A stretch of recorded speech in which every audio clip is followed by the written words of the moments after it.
to Wake Up Call with Dan Tortora, where sports truly meets that thing called life. We are here inside the Great Lakes Honda City studios, and of course, Great Lakes Honda City with you every Monday through Saturday, 7140 Henry Clay Boulevard in Liverpool, New York.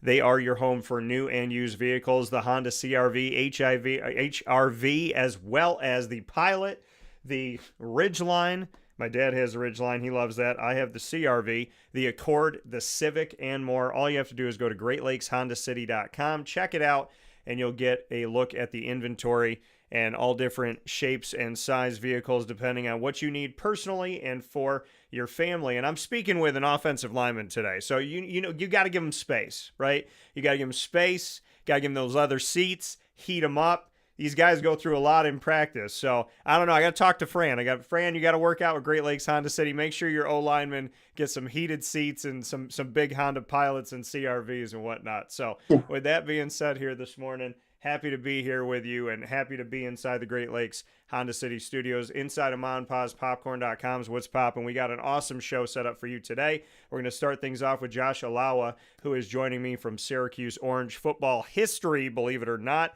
Just finished up his time there as the center, and an incredibly important position that doesn't get talked about enough. So we flipped that script here on Wake Up Call. We've been talking with offensive linemen for many, many years now and talking with the center position. Can't wait to speak with Josh. Apparently, he met my mother when he was at the airport, and she told me, she's like, this was the number on his bag. I told him who I was and this and that. Then I asked Josh and he said, I don't remember. I was like, you would remember my mom. 4'11" of her. You wouldn't forget her. So we'll talk to Josh in just a second here. Shout out to my mom. And of course, in hour number 2, the Bearcat Breakroom.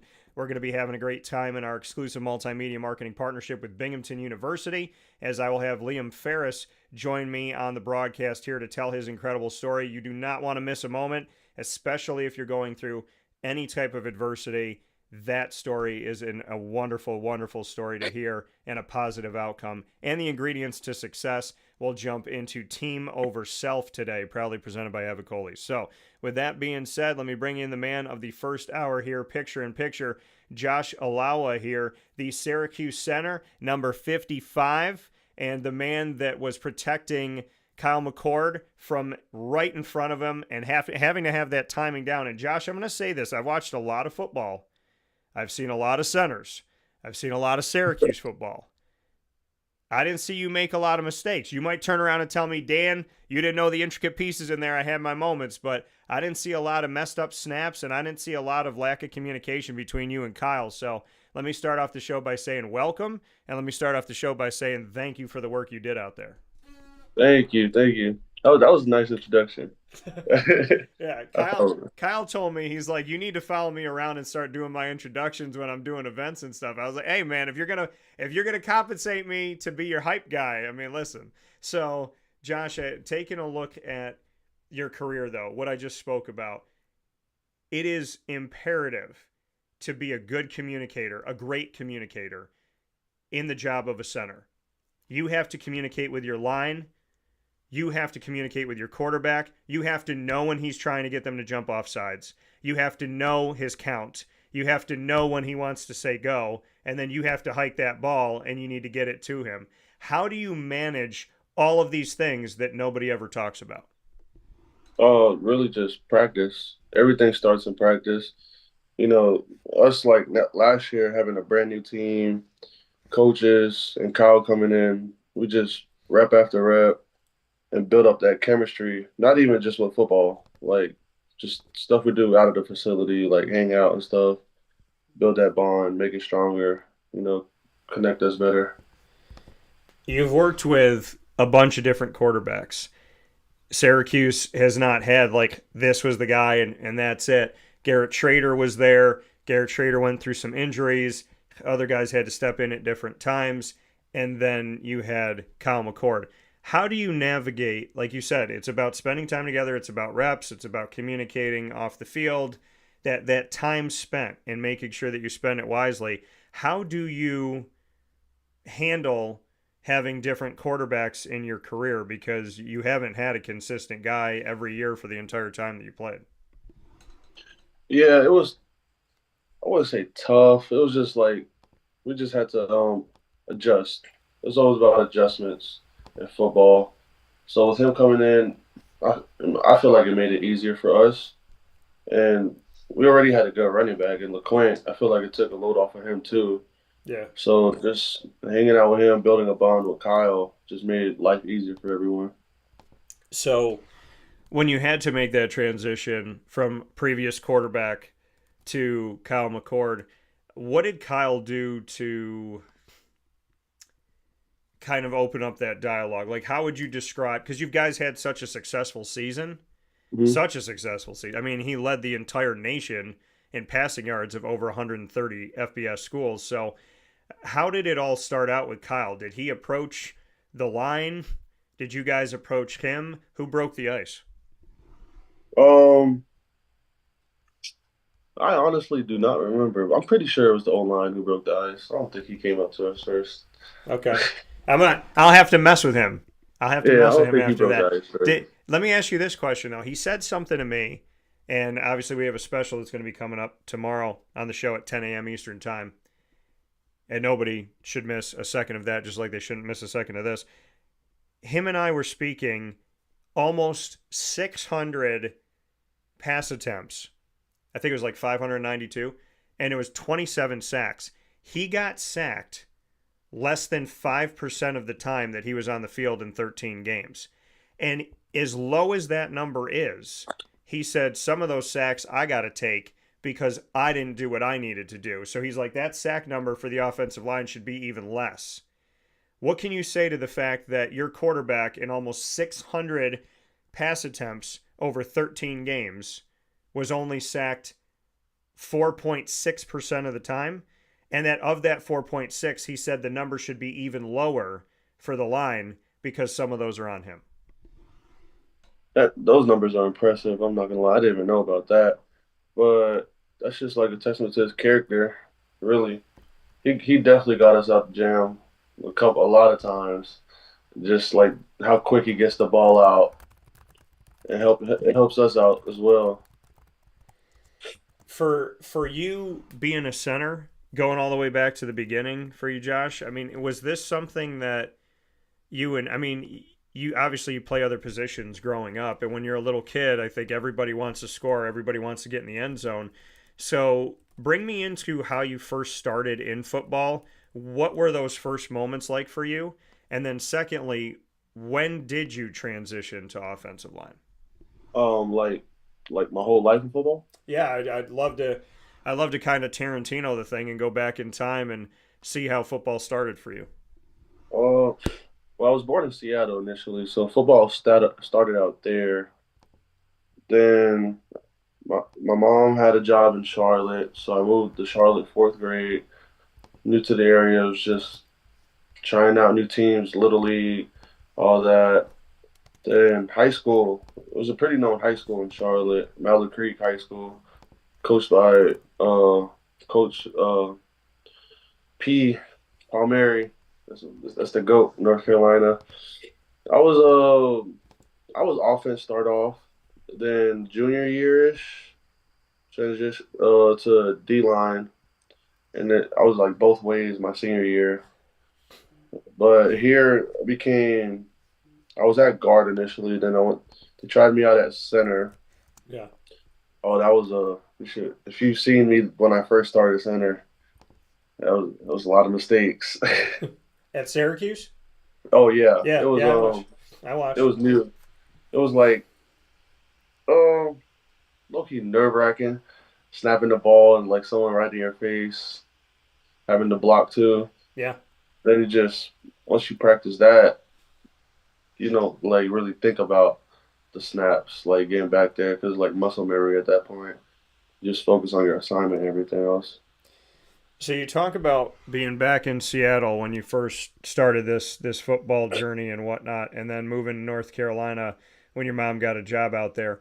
What was it like for you as a young kid to transition to a life that's I mean you went across the country. I mean you had to leave Mm-hmm. everything. How did you navigate through that? How old were you at that point too? Fourth grade, so I think I don't know what age that is. Honestly, hated it at the point because Seattle to Charlotte. It's hot in Charlotte. Not used to that. Muggy, all that. Yeah. Also played quarterback 7-on-7 middle school. I was better than Kyle, just to let you know. Fair enough. Fair enough. So when you played quarterback in 7-on-7, what was your game like? Bring me into that game. And what was your body type at that point? Like, were you kind of like trimmed down? Were you always a bigger guy, like one of those? I think of Ben Roethlisberger, just really hard guy to tackle because he was kind of built like a linebacker. So what type of quarterback were you? Definitely smaller than what I was, but I was still like one of the bigger kids. I was just throwing it down the field, really, because nobody else could throw that far. Okay. So when they saw that, it was like they just put me back there. Yeah, so they put you back there. You said nobody could throw it like you. So have you given Kyle any pointers when you were in practice? Did you say, "Hey man, you're doing all right, but I think you need to be looking over here. I think you need to be maybe on your timing a little bit better. You need to put a little spin on the ball." Like, did you ever critique him in practice? Yeah, sometimes, because I see everything. Yeah. I mean, and for you, like you said, I mean, so you make this trip across the country. You said you didn't like it. It was muggy in Charlotte. It took a lot of getting used to. How did you eventually kind of come to terms with it and be okay with it and find your place there? Just making friends, really, being comfortable. So grew up in Charlotte, so made a lot of friends, really, Yeah. more than I have in Seattle. It's just family in Seattle. All my friends, I call Charlotte home because like that's where I grew up. So I know like basically everyone in my life except for family. And so you make your friends in Charlotte, you make a life there in Charlotte, you give Charlotte an opportunity. Do you go back here now and thank your mom for getting that job? Like what originally was maybe scary or frustrating, do you go back there now and say like I'm happy that we moved there, Ma, like I appreciate that. Oh, definitely.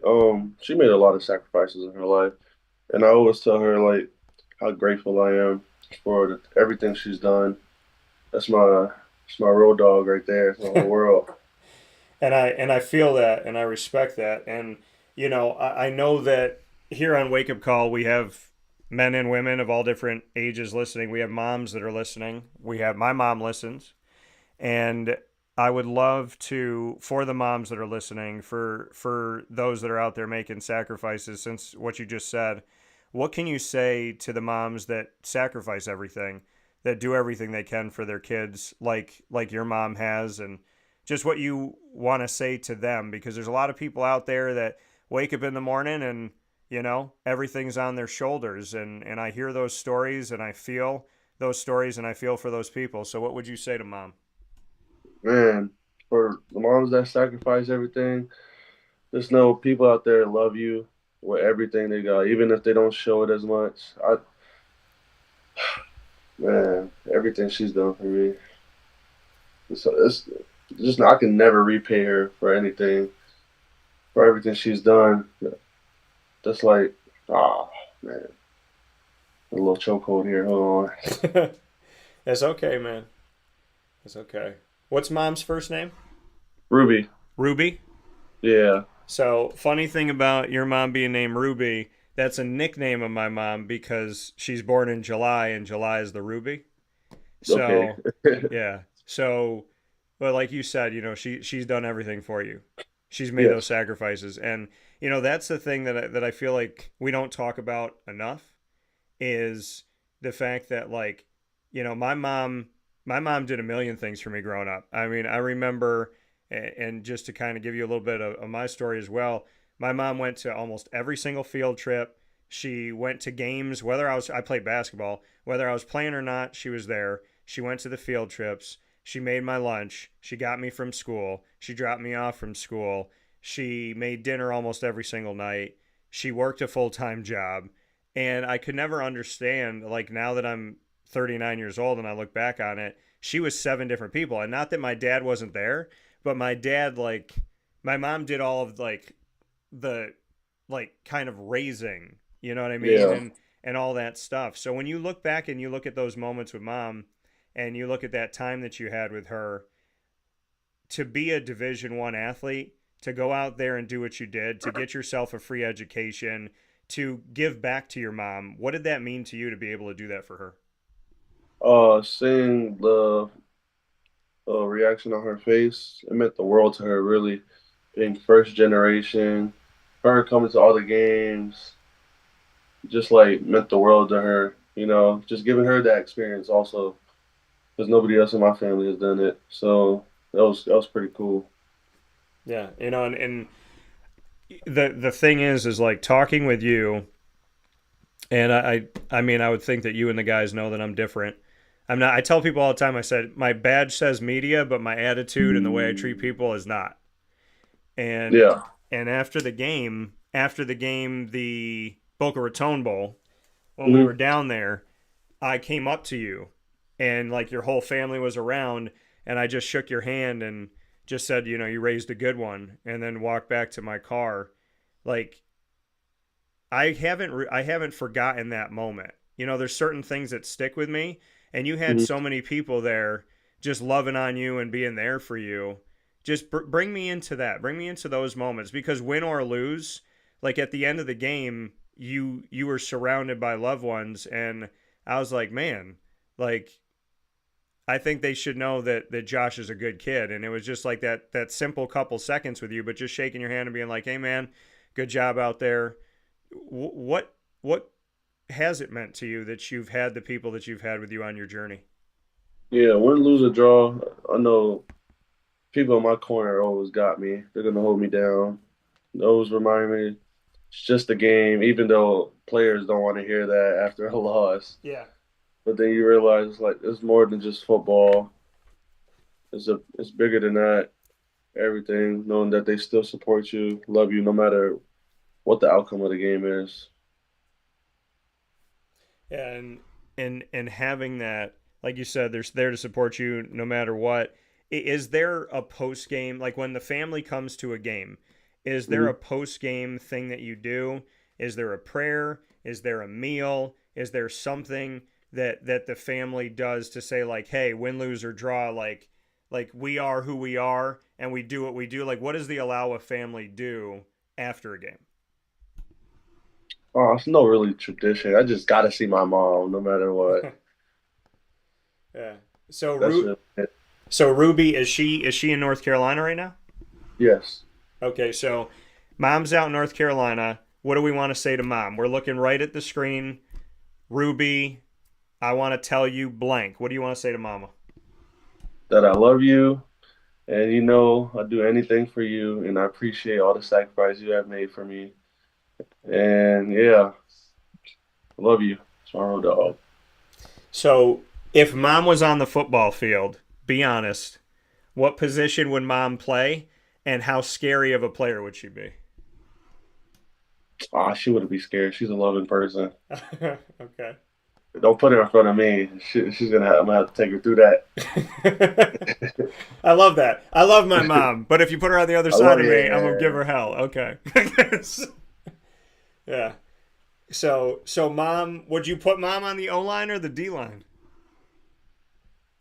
She got to play next week because if she's across from me, oh, good luck. Okay. So mom's on the offensive line with you. Best moment that you've had at Syracuse, and I preface it by really saying, man, that like, and I mean what I say, and I say what I mean. Like, I'm genuinely sad that you're done. I'm sad that you're done because Yeah. it was such a journey for you. And like you said, like you weren't center right away. It was like guard, like where are they gonna put you? And then they put you there and you had to get accustomed to it, and that takes time. And then they, I mean, literally when you came into being a center, it's not only that they moved you, they were moving all the pieces around you, and they kept moving those pieces. So it was hard to like say, okay, these are the five. So seeing that and seeing like how you weren't a center, like coming in right off the jump and training to be a center, and then seeing you kind of like go through different things and be in and out of games. And I just, to me, I feel like you should have more time. I think if the NCAA is going to give a tight end 9 years, I think they can give Josh Ilaoa a fifth year. Yeah. Man, Yeah, I'm definitely gonna miss it for sure. I mean, for you going through the process though, like I know you said it was hard at first and you had to like navigate through it, but how difficult was it being on an offensive line where there wasn't like a dominant, consistent piece? It wasn't like this is our left tackle forever, this is our right guard forever. I mean, you've been a part of an offensive line at Syracuse that has consistently kind of just tried different people in different places. Yeah, so when I said center guard, beginning like before this past season, I was just basically six man. Like guard goes down, I'm in. The center goes down, I'm in. So whichever three the interior go down, I'm the next man up. So, but being that like learning center, that made that easier because I know what everyone is doing. Yeah. So yeah, there was really a maybe just technique wise, but knowing the plays and my assignments, that was easy for me. So like you said, I mean, knowing the things you can control, right? And Yeah. I had this conversation this morning. I have this conversation all the time. I've really had the conversation since Scott Schaefer said it is control the controllables, Yep. right? There's literally nothing in your life that you can control outside of your actions, your words, and your attitude. There's nothing else you can control. No people, no weather, no anything. You can only control yourself. And in that control of yourself, how did you hone that skill? How did you say, okay, I got to switch positions. This guy's injured. Oh, we're changing quarterback. With all those things that you couldn't control around you, the life that you can't control around you, how did you kind of lock in and center yourself? And how long did it take you to get to that point? Um, I started my second year here, so I really had like older guys ahead of me get me ready, like Service, Yeah. Matthew Bergeron, Dak, Chris Blige, Carlos Zottarello, like those older guys, even like Rhino, like they always like when I first came in, treated me like family off rip, but still also like was teaching me at the same times and like helping me compose myself and like these kind of situations. But that helped out a lot, like cool the nerves. You're talking to me about all these guys that I love as well. All these guys that you mentioned that I have so much deep respect for. How did they? I know you said they calmed your nerves and whatnot, but how did they kind of bring you along and say like, man, you got this. Like, don't worry about it. Lock in. Like, what did they do that actually worked for you in how they communicated? What was that thing that kind of got through? Because you could tell somebody a million times they're going to be okay, but if they don't Yeah, believe you, they don't believe you. So how did these guys get through to you? it's just trusting someone. Like I said, like it's not even just it's like stuff outside the facility, Yeah. building bonds and all that. So like me knowing that they're the old heads, I used to give them crap about it all the time. Now look at me, I'm the old head. I just because like they're the old heads of the group or the Yeah. team at that, and everyone respects them. So I'm just an 18-year-old high school kid coming in. I'm a I have to look up somebody. Like I don't know what I'm doing here. So they just basically like taught me the ropes, this and that, made life easier. So Service and I, of all the guys that you mentioned, got a great relationship with a bunch of the guys, and Bleish, kind of from the beginning, feeling his energy. Service and I talked through his recruitment. Like I've known him forever. He's been on the show a bunch of times, and I actually know Ashwaubenon and Waukesha and those areas up in Wisconsin because I call her my other mom. My Aunt Mary is from there. So when you look back on kind of being that little brother and them bringing you up, now that you've become the older brother, who have you spent a lot of time with on the offensive line that's currently at Syracuse now? Like now that you're big bro, who are the little bros? All of them little bros. Okay. But really, it's just we had a good group last year. It was like it wasn't just one specific person really. It was just a group. Like we have a group chat. I'm pretty sure every position group has a group chat, but like we would always joke around with each other in the locker room. outside the locker room, hang out and stuff. It wasn't just like I spent time with one specific person. We was just all locked in as a group. And so when you look at the center position now, you were at practice yesterday. I was at practice yesterday. What are you seeing from the center position to, specifically naming some of these guys? Because, I mean, I was watching you watch the offensive line do drills, and Hmm. the whole time, like, because I saw you when I came in and I saw you again. And after that, I saw you over with the O line, and I was just thinking to myself, like, I can't wait to talk with him in the morning because he's going to see things that I don't see. So Yeah. what have you seen in practice with the offensive line? Um, it's a young group this year, man. There's definitely a lot of opportunities, but I see there's a lot of potential with this group, in my opinion. They just have to, with them being a new group, I feel like they just have to become closer, really. All come on the same page to build that chemistry with each other, to make the right calls and like block as one. Because it don't matter if you're one of your one on ones. If one person loses, everybody loses. Because you have to be 5 for 5 every time. Well, like you said, you got to be 5 for 5 every time. How do you become in sync with each other? I mean, it's easy to say it, but it's hard to do it. How does an offensive line get in sync? Um, just like chemistry. I've been saying chemistry a lot because you know the player next to you, his tendencies and stuff, and like you know how he's gonna play if he's going against this technique, how he's gonna treat it. Like being at center, if I was sliding to my left, like I know how like Jacob Bradford blocks. So like if he has this technique, I know how he's gonna let him through to like funnel him to me and stuff like little stuff like that. You build up like practicing it a lot, and that helped us like be successful last year. Yeah, and like you said, I mean, you when you know each other's tendencies, you can know where people need help. You can know where there's a weakness and whatnot. Mhm.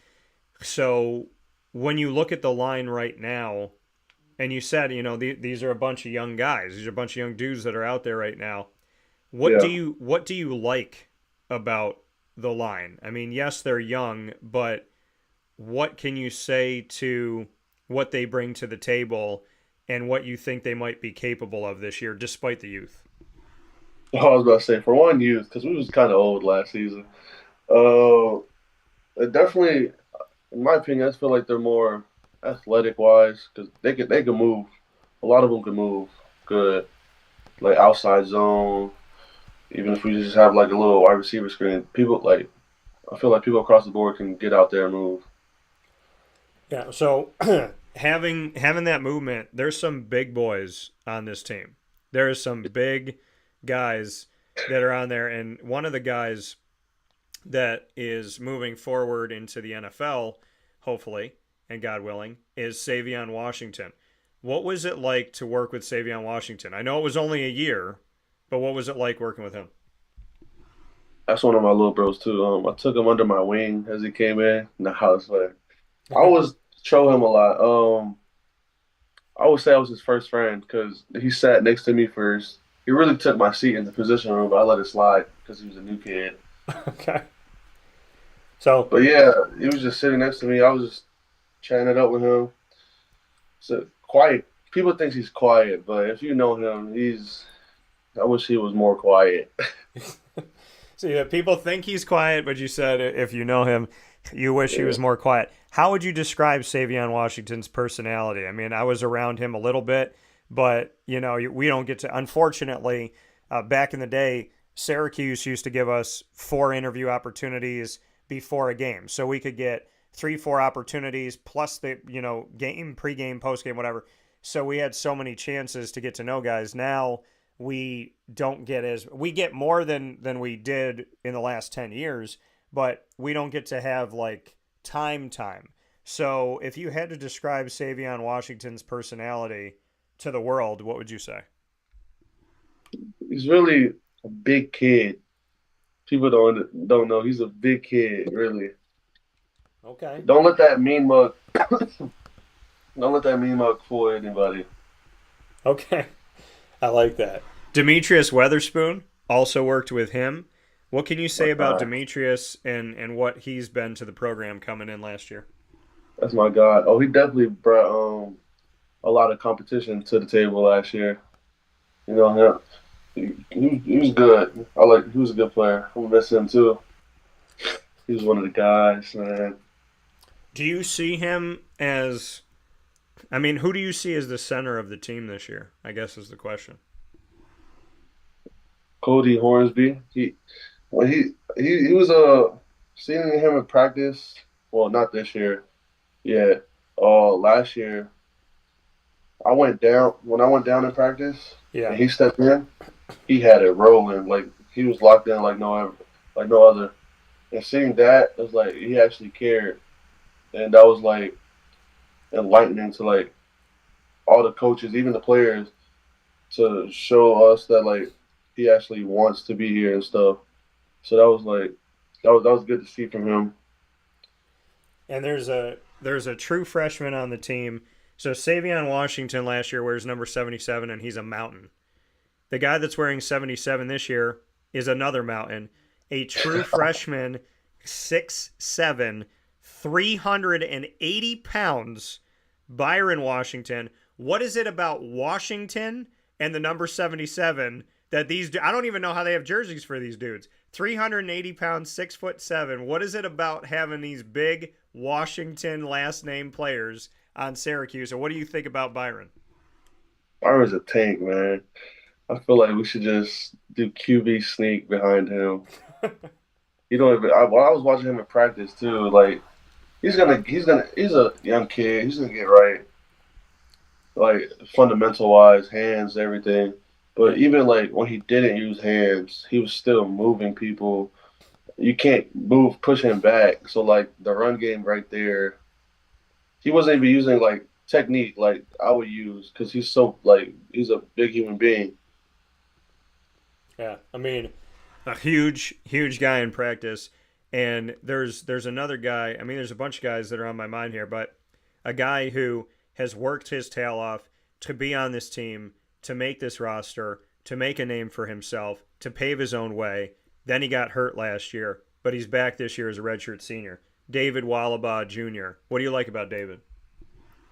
His quickness, he's very light on his feet. People underestimate how like fast he is. He can recover, and he has good arm length too. He's a little versatile playing center as well. Okay. So you think it's going to be Cody? Do you think anybody? God bless you. Do Thank you you. do you think that anybody is going to challenge Cody for the center position? Um, I don't know personally, but what the coaches have cooking out, but they're always gonna make it a competition. So like, I like Cody, and but they're gonna make him feel uncomfortable. I would say. So like, they see how he reacts. They want to see like how everybody reacts to like if their spot is threatened and stuff like that. That's what I like about Coach Fran and like Dale Williams. Like even if you're doing good, they still put somebody there to like make the competition level rise. Yeah. So And who that's what makes like practice all competitive and better and stuff. so who made you comfortably uncomfortable in practice? Started last spring. Believe it or not, I was running with the threes last spring. Yeah, then like just started controlling the controllables at that point. I can't. It's either I do that or complain about why I'm not getting so and so reps, these reps. Like that wouldn't do me no good. And I real came to like a realization. It's like this. I'm too old for this. I can't just like complain about another man that's out of my control. So I just focus on what I was doing, and I had a good spring, and probably like the best camp I ever had too. And the thing is, I mean, there's people that run from adversity. They run Mm, from their problems. With the transfer portal nowadays, you don't have to be personally responsible. You don't have to work hard. You don't have to compete. You can just keep running. Why did you not run away from competition? Why did you not run away from adversity? Um, really, because the people I came in with, our class was pretty deep. They stayed, and I believed in everything Coach Farron was talking about, telling the team, and it was just people said take a chance, but we just believed in the head coach, and we stuck to it, and we all bought in. That I feel like that's what helped us be successful this season or this past season. Everyone just buying in, not knowing what the outcome will be, but just winning day by day. Like we're in January, where everybody's worrying about how the season will be outside of Syracuse, but he just tells us when today, when this month, when this week. We'll focus on that when it gets here. He's not even worried about summer in January. Yeah. And like you said, win today, focus on the now. Having Yeah. Fran as a head coach has done what for you, not just as a football player, but as a man? Having Fran Brown as your head coach has done blank. Fill in that blank for me. It definitely gave me more confidence. Like him telling me that I'm a good player and I can do certain things, and like I'm good in like certain areas of the game. It definitely is like a confidence booster, and it helps you out like a lot. If your confidence is up, your play like continues to rise, and also just off the field, like dart, like adjusting that to everyday life. It means like everything really. Yeah, and having detailed, accountable, relentless, and tough. When we look at Dart, how has that become such a big part of your life? How have you become detailed when you're, cleaning up the house? How have you become accountable in the classroom? How have you become relentless in pursuing your dreams, and how have you become tough in how you deal with life and what life throws at you? How is this an everyday thing? Oh, I wouldn't say my clean house at the moment. It's pretty messy right now, but I'll get to that. Okay. Everything else, yeah, it's just being disciplined, really. Like I said earlier, just us buying in to what he's saying, not knowing what the outcome is, just believe it and buy into it, and everything will work out for itself. So you told me that your room is messy right now. I It's wanna, just I certain wanna. clothes that haven't been put up. That's it. Okay, is your room tip? Okay, being at home with mom, being at home with Ruby. What are you? What is the chore that you didn't mind doing, and what is the chore that you cannot stand doing? I'm talking to all the kids out there right now. I'm talking to all the kids out there right now. When mom and dad are like, "I'm not gonna tell you to clean the house again. I'm gonna hope that you do it." So I want to know because my mom, there's certain chores I did that I did all the time. I didn't even think about. And then there was other things that I didn't really like doing. So what is your chore that you like to do? And what is the chore that you never ever like to do? I didn't mind taking out the trash. Hated doing the dishes. Okay. That was yeah. It was just I don't know. I never liked doing dishes. It's like she has me wash them and then still put it in the dishwasher. I was like, we have the dishwasher. Why do I still have to like? Yeah, I don't. I didn't like doing that. I used to get yelled at for just putting it in the dishwasher. Uh, yeah, I love that. Ma, you have me wash them while they're in the dishwasher. You got to let the dishwasher do its job. So I respect this. So you said you didn't mind taking out the trash. That's because you're a big dude, man. Like you're a strong guy. Like that's nothing, right? You pick it up, you throw it outside. But the dishes, that's when an offensive lineman's got to be delicate. So Yeah, how have you been delicate in your life? Because you see big offensive linemen coming and you're like, offensive defensive line, it starts in the trenches. That's how you win championships. You got to have dogs there. So, how are you a delicate person? How are you a gentle soul outside of football? um, I think I don't know. I'm like a friendly person, really. Like it's just easy to talk to other people. I'm a people person, I will say. Like friends with like basically everybody on the team. Like I know a lot of people. So like I like to joke around a lot, really, especially with Savion, because like him being he claimed he was 6'9", but it said 6'8" at the pro day. But we'll let that slide.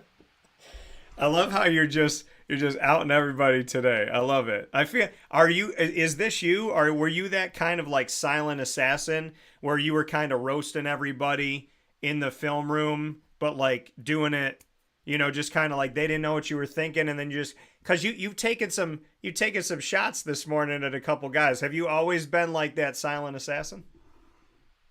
All right, I take shots at Mark Petrie a lot now because he's an old soul. He's the last one standing. Okay.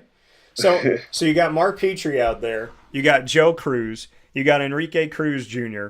You got David Wallabaugh Jr., who I mentioned. Of these guys that are back, you got Josh Miller. So of the faces that are returning, what do you want to say about those guys? They already have 1 year under their belt. Those are my guys. They know I love them to death, each and every one of them.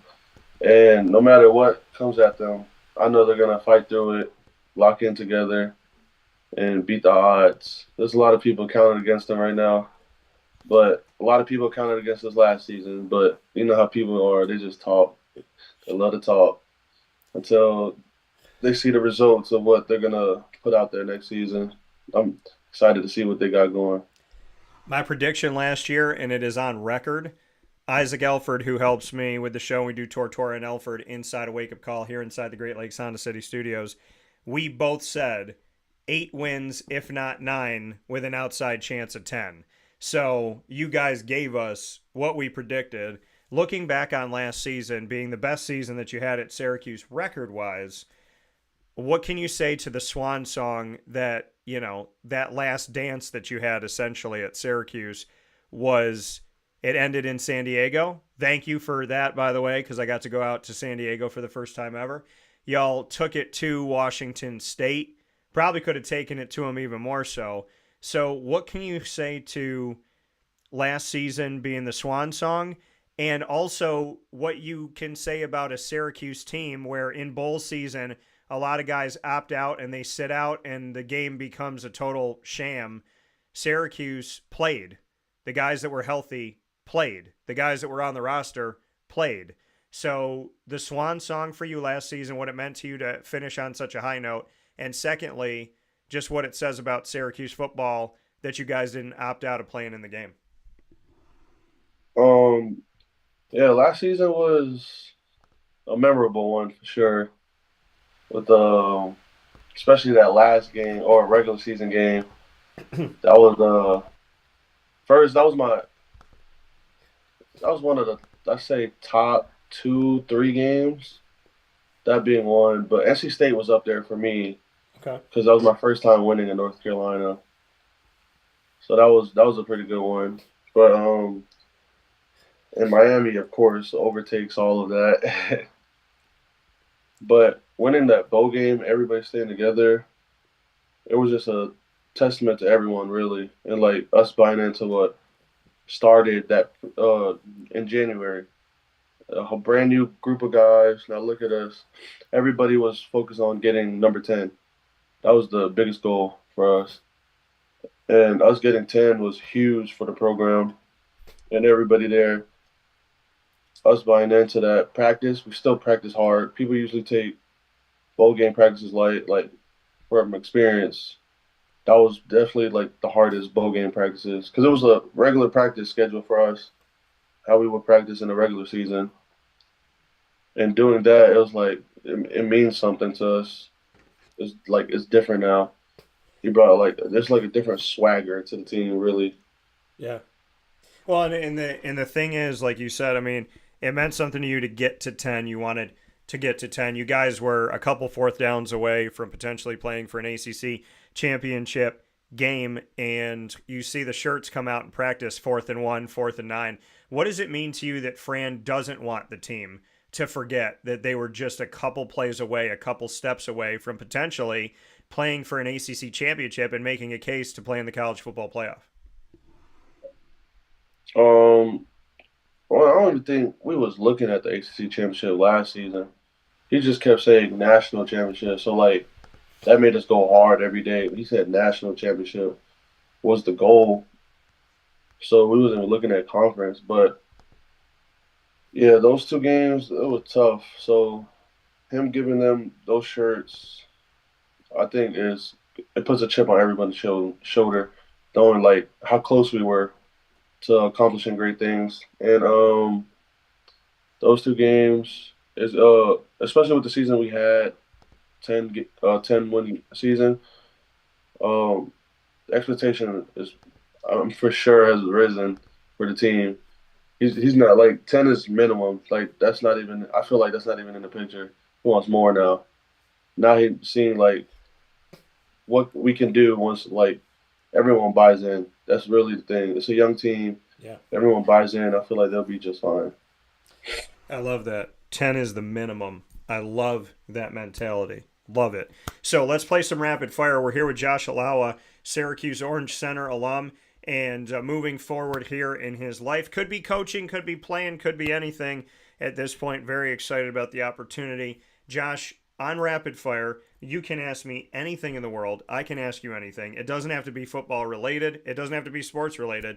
You get to ask me the first question. Take full advantage because in your entire playing career, no one has ever allowed you to ask the question, but that's what we do here on Wake Up Call. So go ahead. His favorite memory, Syracuse football. Woo! Favorite memory of Syracuse football. I would probably say the Camping World Bowl, being there with Floyd Little, seeing Eric Dungy get to 10 wins as well, and the team talking to him about his career, about all of the negativity, about everything he's been through, everything that people said, all of the injuries he had, and he cried. And I actually have that framed article over my shoulder of that moment. And I did a thing called Project Dungy and surprised him and did an interview with his mom, his dad, his brother, and his sister, and then did a video. So the first thing was individual interviews with them. Then the second thing was a video of them. And then he didn't know any of that was coming. I unveiled it in two pieces. And after I unveiled part one and part two, he was part three of Project Dungy. And he got to come on to the show and speak about it. So I thought that was really cool because, I mean, you know how I feel about you guys. And I back you guys. And I laugh like you guys laugh when, you know, when it said you can't win 7 games and you can't do this, you can't do that, you can't beat Miami. I predicted that you would beat Miami.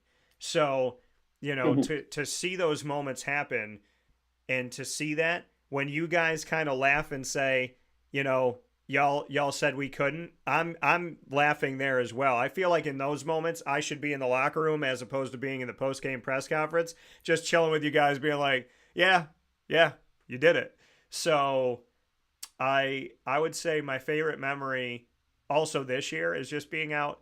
You know, being out in San Diego was a lot of fun. It's just seeing you guys do well. You know, it's seeing Fran come in and it's seeing him care. You know, him and I talk about God a lot. We talk about faith a lot. And, you know, he gave me an opportunity because a man who starts his own business or a woman who starts their own business, you know, I broke away from ESPN and Fox and Yahoo and other things that I did to start my own company, to have my own brand. And I haven't been treated fairly in a lot of ways. And Fran didn't do that to me. He took me as the man I am. He took me as the man of God that I am. And we've just really gotten to build a relationship. And so I would say that as much as I love 2018 and everything with Dungy, I also love the fact that I feel more welcome at Syracuse football than I've felt in a long time. And that's thanks to you guys, and it's thanks to Fran at the top of it. So I would say I have a lot of respect and appreciation for that too.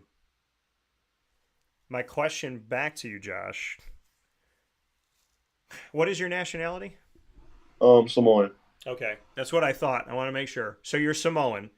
Bring me into the Samoan culture. Food, anything like how much do you know about the culture? Do you practice the culture? And is there anything about the culture that you love the most? Uh, I so much practice it as much as like when me and my mom moved out to Charlotte because it was just me and her. All my family was like on the West Coast in Seattle. But when she speaks the language, I understand it. I know I'm in trouble when she speaks it.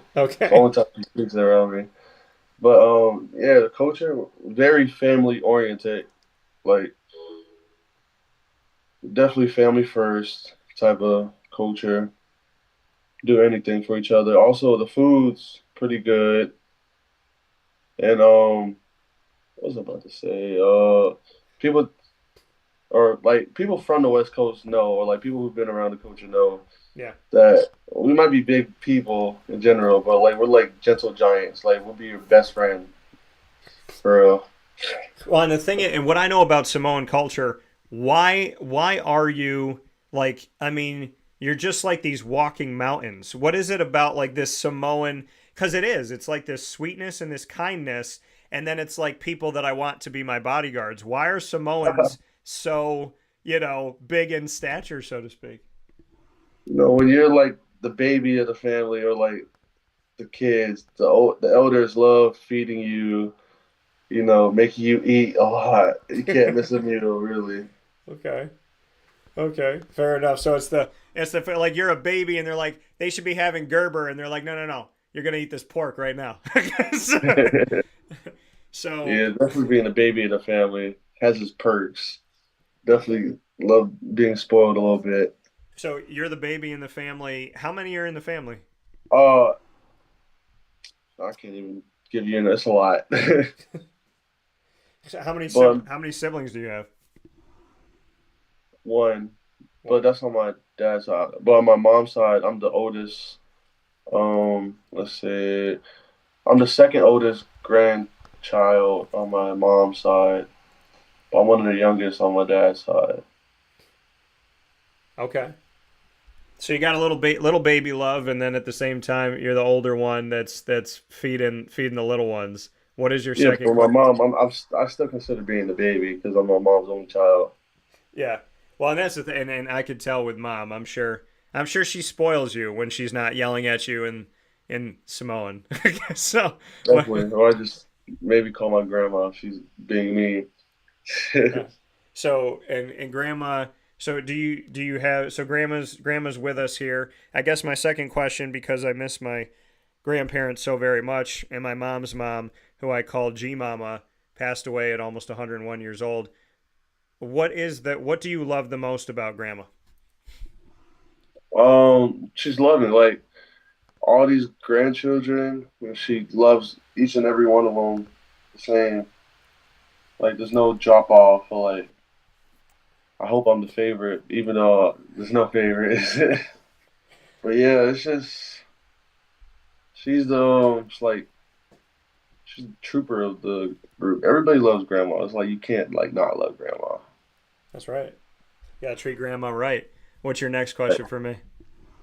Um, you already said this past season was San Diego. Besides San Diego, favorite moment this past season, Fran Brown era. I would say, hmm, favorite moment this past season, Fran Brown era. I would say it's well. There's two. I would say when I first heard Dart, because I'm all about acronyms. I mean, we have an acronym on the show: Lead, Learn, Evolve, Ad Lib, and Deliver. And it's a faith-based segment. So I'm all about creating. I'm all about taking a word that's a word and then actually having meaning behind it. So I love Dart. And the other thing is winners get washed. I I love because Fran and I equal each other out in certain ways. And one of the ways that we equal each other out is he said something that I fully understood. And the media twisted it. And then they asked you guys questions. Well, what do you think about him not taking showers and, this about his wife and da da da. What he was saying was if we don't win, I don't deserve to give myself a perk. I don't deserve to take, like I want to make myself suffer a little bit so that I don't want to feel this again. And then when people kind of made fun of it and kind of twisted it, he turned it into a brand, and then he sold the merchandise, which is exactly what I would do. So the whole winners get washed. I just love that because I was sitting in the room when he first said it, and the media kind of manipulated him. And then he got the last laugh by selling the merchandise and then telling the media that they should buy some. So I thought that was really cool that he used winners get washed. People don't realize how smart Coach Fran is. They underestimate him a lot. He said that for a reason. We was coming off a bad loss. I don't know if anybody knows. I forgot which one. It was either BC or B Tech. It's probably, was it BC? I think it was earlier in the season. It might have been V Tech because I think it was No, earlier. not B Tech. Stanford or not would be Tech. Stanford. Yeah, Stanford was the third game. It was either Stanford or Pitt. One of those losses. He said it so the media wouldn't ask us about anything. So they would just took that and ran with it, and everybody forgot about the game, and they just Coach Fran doesn't shower, Coach Fran doesn't this take. So we didn't have to take no heat for it, and everybody just focused on why isn't Coach Fran Brown shower after a loss. Yeah.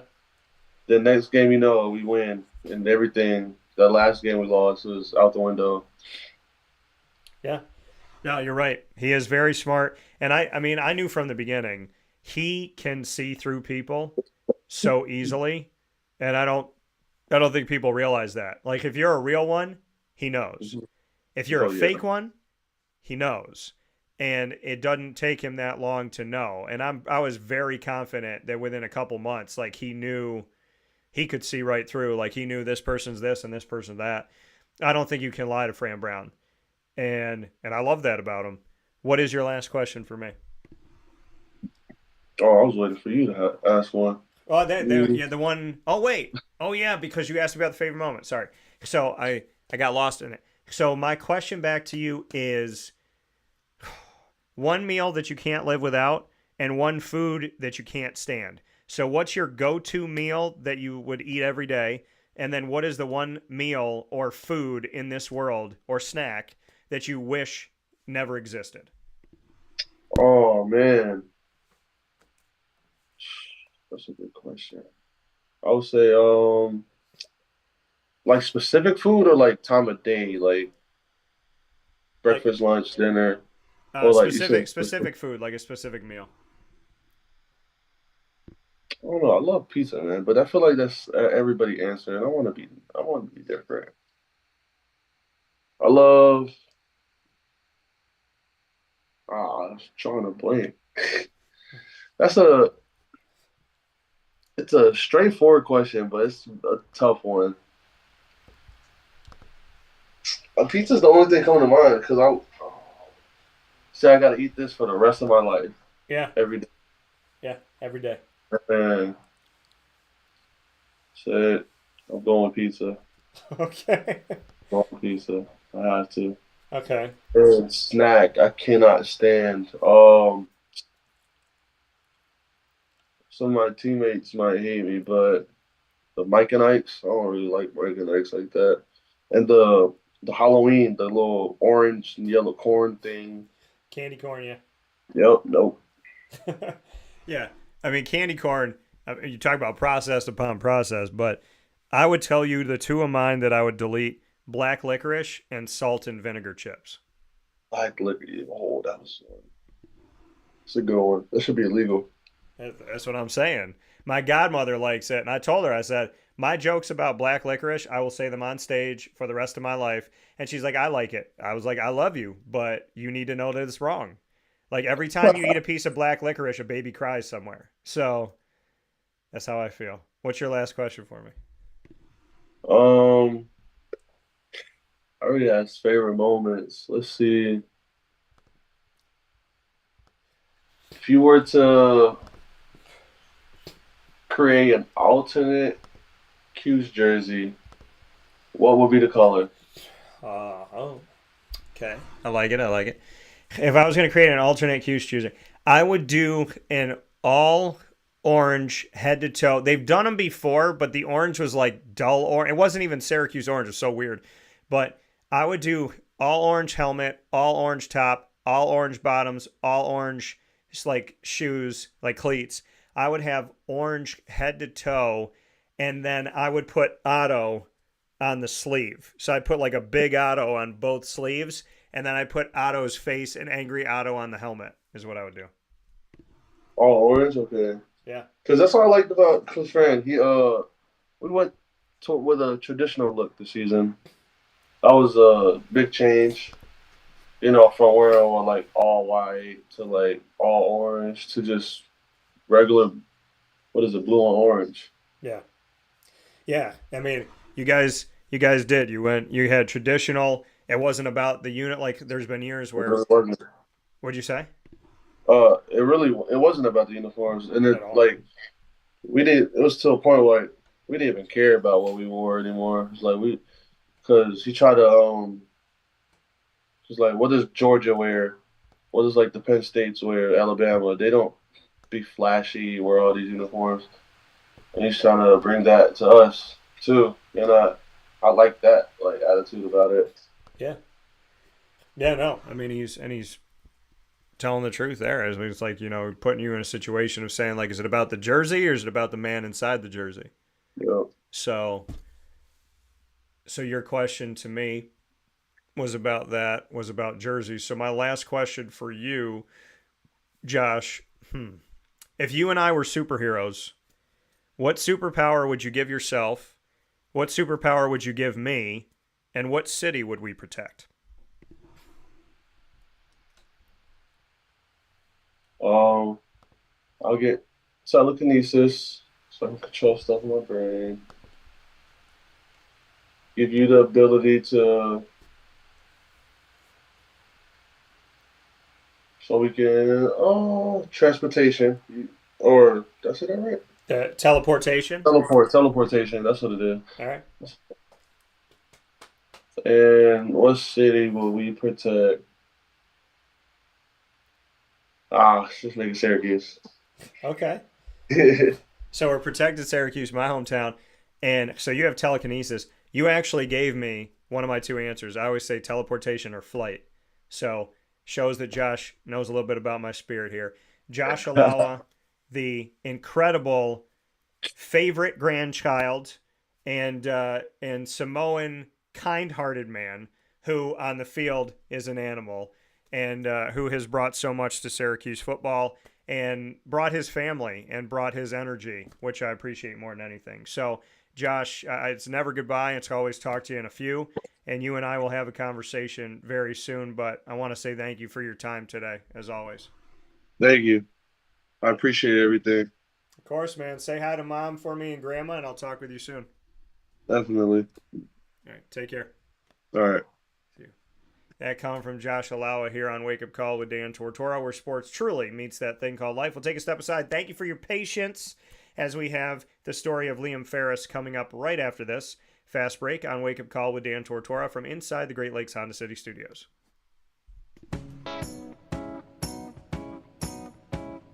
In these unique times, there are those in our community that give us a sense of normalcy and positivity. Pizza Man on 50 Oswego Street in Baldwinsville has been here for you for over 35 years and is here now.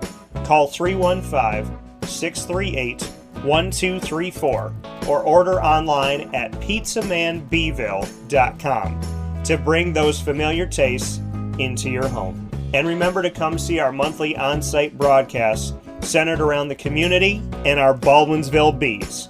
Pizza Man in Baldwinsville. Any way you slice it, they are always here for you.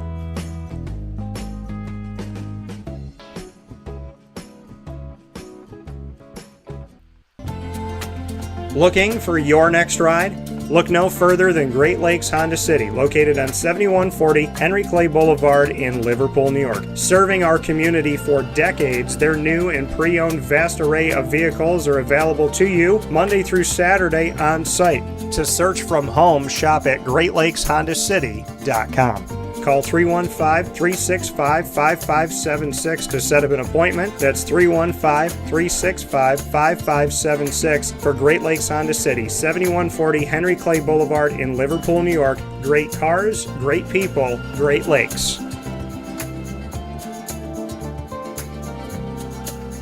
All right, you need to come out here and get yourself the Brooklyn Pickle. I was talking about this with one of my buddies. I was like, yo, there's no better sandwich in the state of New York than the Brooklyn Pickle. And now that I found out that they're going down to North Carolina, we are taking over your taste buds everywhere you are, wherever you're going to be. You need to get yourself out to the Brooklyn Pickle. Pinehurst, you just realized that you found yourself the best sandwich shop that you're ever going to have. This is a glorious moment. It's a blessing to your community. You're welcome. Brooklyn in the house, baby. Go over to the Brooklyn Pickle. You already know what it is. You heard the man. Head to Brooklyn Pickle Pinehurst on 1788 Old Morgantown Road in Southern Pines, North Carolina.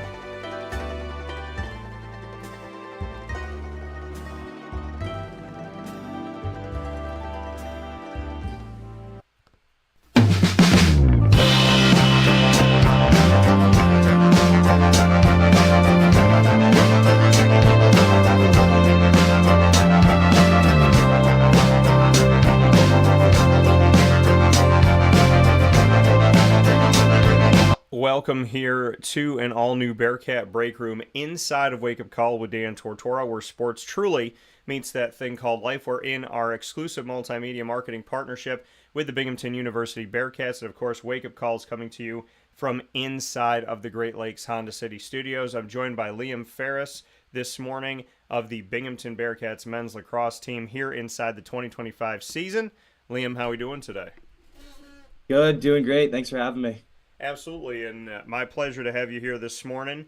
And for you, Liam, I want to go all the way back to the beginning. I want to go back to where it all started. Why lacrosse? Why for you? Just bring me into that.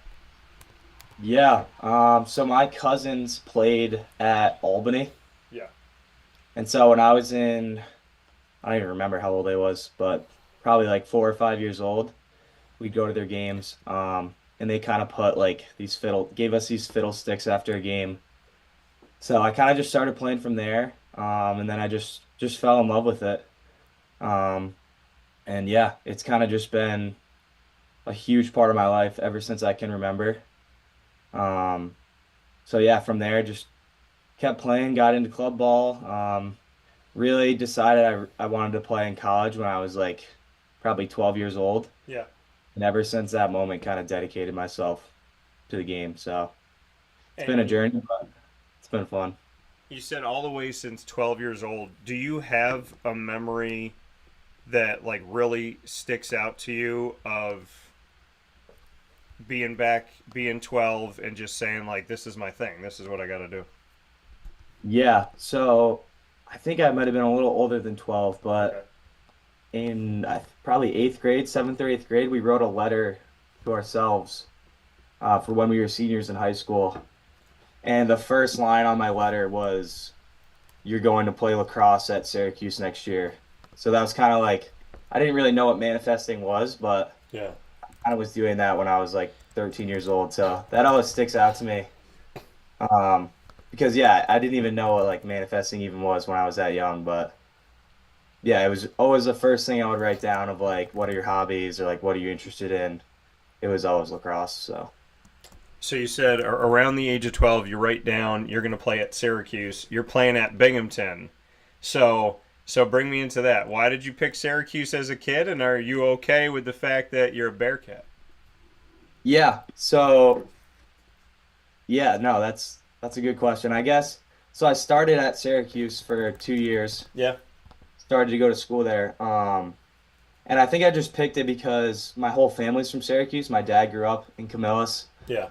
like 20 minutes away from the school. So, and I'd always gone to Tully Lake as a kid. My family has a couple lake houses there, so we'd always go. And then we'd try and make it out to games. And then one of my cousins who played at Albany, he actually transferred into Syracuse, I think right around like 2013. So they went to a national championship. So ever since then, I was a big Cuse fan. But went there, stopped playing after my sophomore year. And my brother was at Binghamton, who's a year older than me. So my junior year didn't play and was looking to hit the transfer portal at the end of the year. Went in the portal.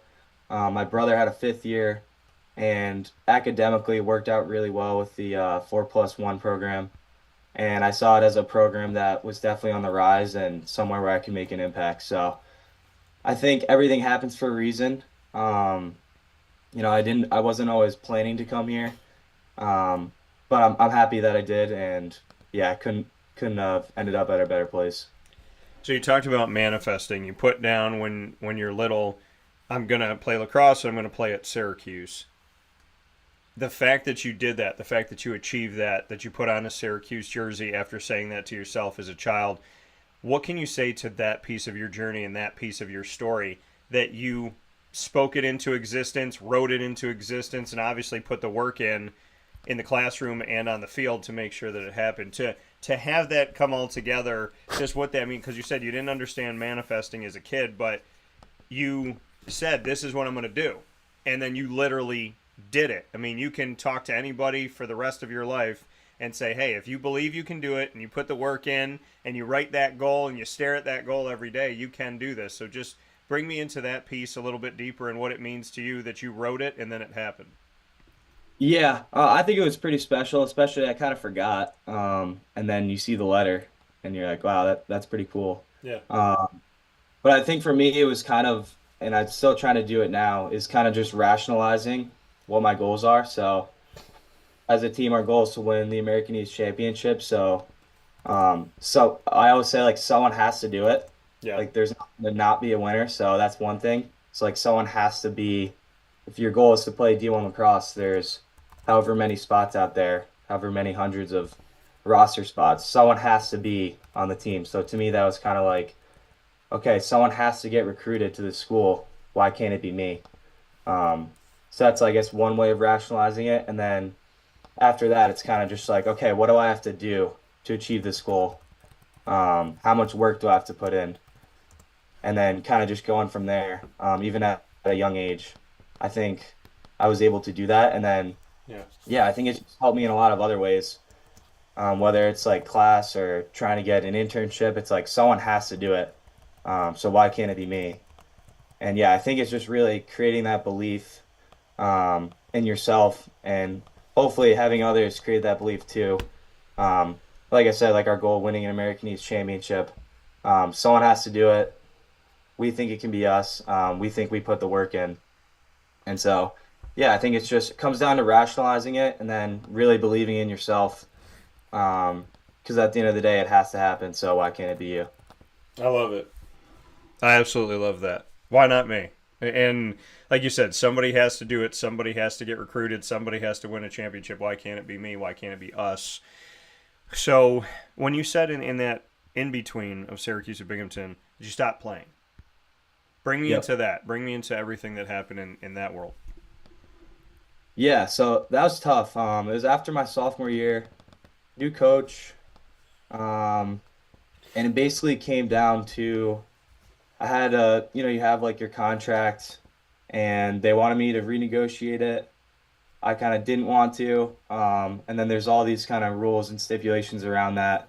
But at the end of the day, I mean, I got cut, and so that was tough to swallow. And it was a really really hard year for me, but I think it was honestly probably the most transformative year of my life. Um, because I wasn't a kid anymore. I'm an adult. I'm a junior upperclassman in college. Um, I have to decide whether I want to stay at this school, which I think is a good school, and graduate, or if I want to keep pursuing my dream of playing Division I lacrosse. And so I decided to take the year and think about it. And that year was really tough, but I think I had a lot of support also to help me get through it. But I took that year, and I always knew I wanted to play again, but I just didn't know if I wanted to try and graduate and then go play in grad school, or if I wanted to leave my senior year and try and play then. But towards the end of the year, I decided, I got to get out of here. I got to go play again. I'm losing my mind. Really missed the game. So that's what I did.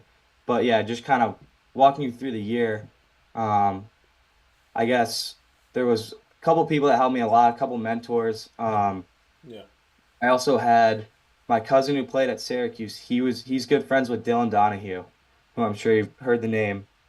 He has this place called Platform Lacrosse, Yeah. and he gave me the code to the facility. And so, lucky enough, I could wake up as early as I wanted or go as late as I wanted, kind of outside business hours, and I could just go shoot and kind of just play wall ball and kind of let it all out.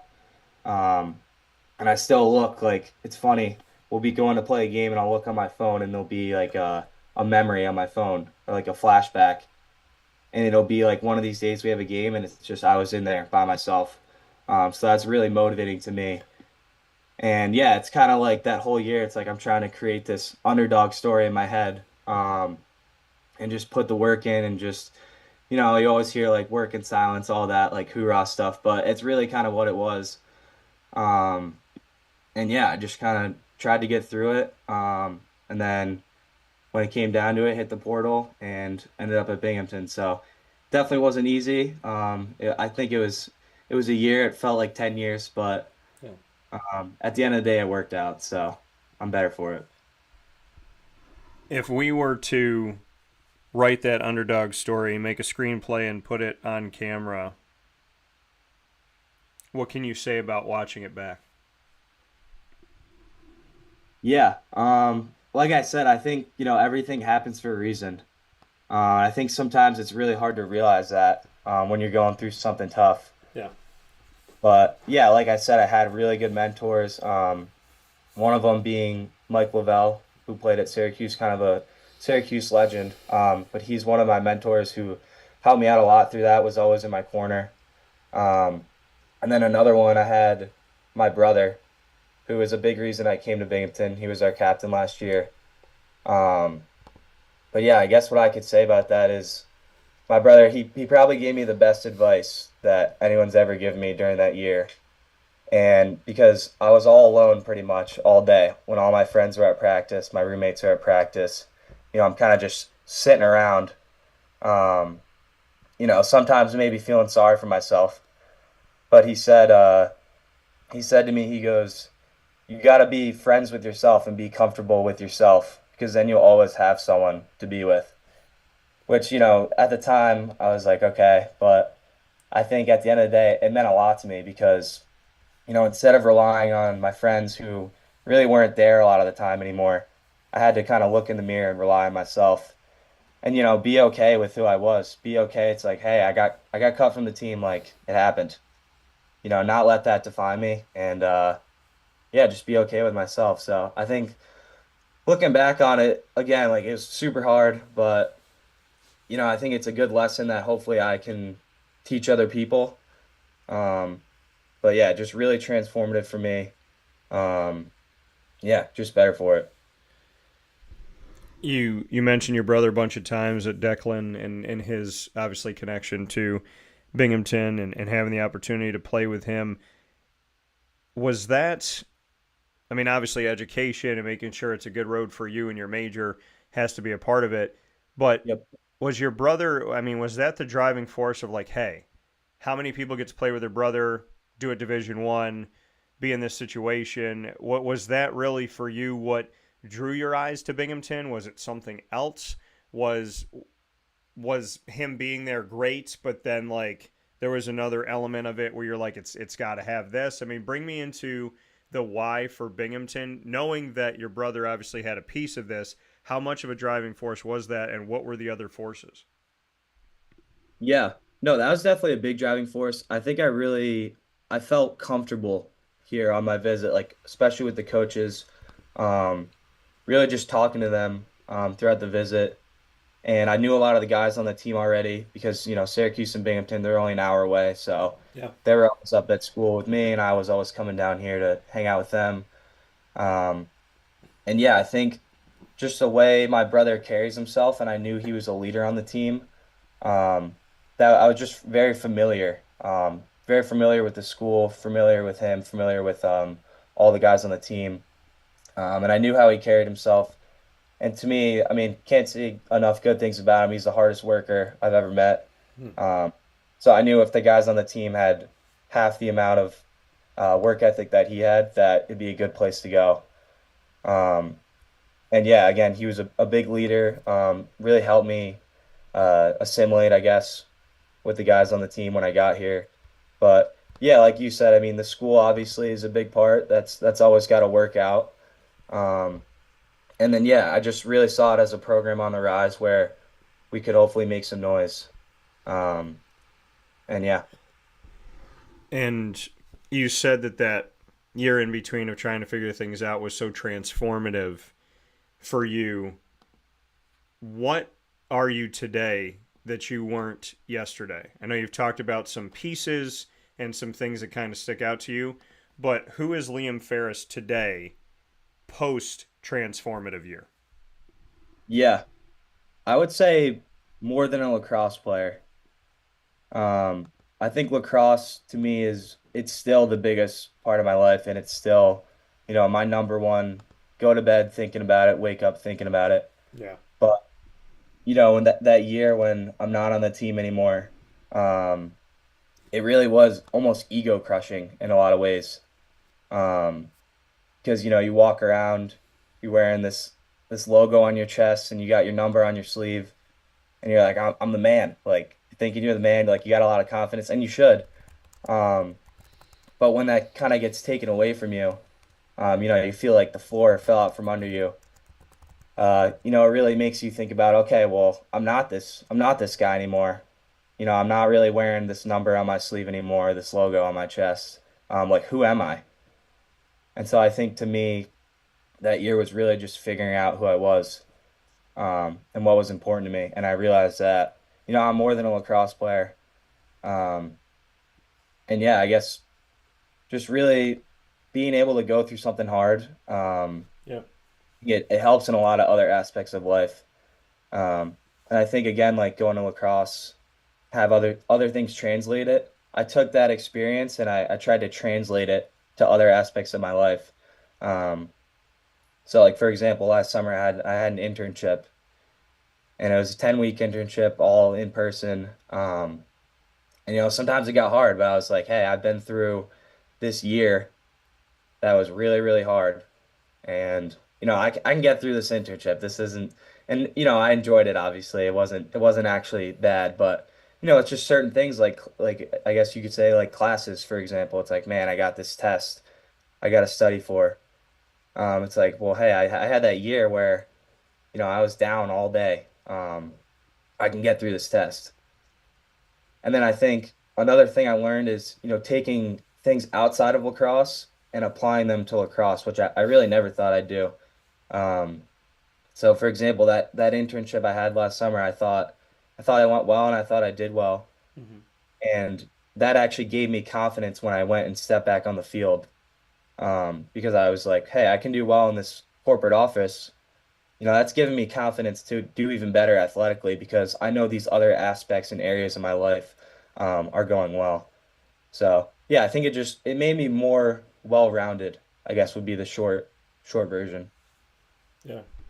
I love the fact that, and I appreciate you sharing it so openly, that people watching and listening have the opportunity to hear life through adversity, life after the adversity, and that when adversity strikes again, that you can go back to this piece.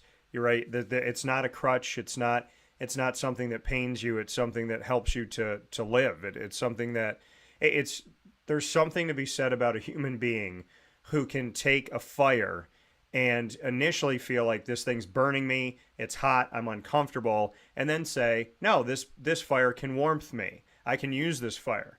I could bring this fire somewhere else. I could put this fire in my belly and make myself stronger. So I want to thank you that there's a lot of people watching and listening that are potentially crying, potentially sitting here thinking about their life right now, and the fact that you can give them a positive approach and a very mature and real approach to it, I think is going to help some people. So I want to say thank you for sharing your story because you're going to help somebody by doing that. Thank you. Yeah, yeah, definitely. I think for me it was hard to share at first, but yeah, I guess I really like helping people, um, and trying to, especially I think younger people like on the team, trying to use my story and help them put it into perspective and see how it might help them. Um, Especially I think with lacrosse, it's pretty easy. Sometimes practice is hard. Um, Showing up every day, going to those early lifts, it's not easy. Um, but sometimes I'll say like, "Hey, I've had it all taken away from me, and I promise you that's way harder than waking up at 6 a.m. to go lift." So, I think for me, it's just, I guess after that year, it's like every day I get is kind of a gift playing lacrosse. So, um, just trying to help others see it that way as well. That coming here from Liam Ferris in this edition of the Bearcat Breakroom with Binghamton men's lacrosse student athlete here inside of the 2025 season on Wake Up Call with Dan Tortora inside of the Great Lakes Honda City Studios. Liam, when you made that return to the field to let everybody know what that exactly looked like, your return to the field in 2024 started all 13 games, second on the team with 32 goals, tied for second with 10 assists. You recorded a hat trick 6 times in 2024, including 2 games where you scored 4 goals, Vermont on April 6th and then UMBC on April 13th. So back-to-back weeks there.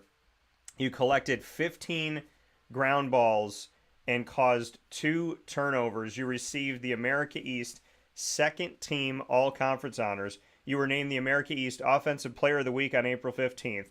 Chosen for the USILA Division I Team of the Week on April 17th, qualified for the America East Spring 2024 Honor Roll, and made the America East Commissioners Honor Roll.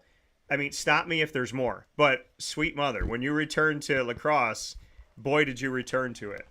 Bring me into last season.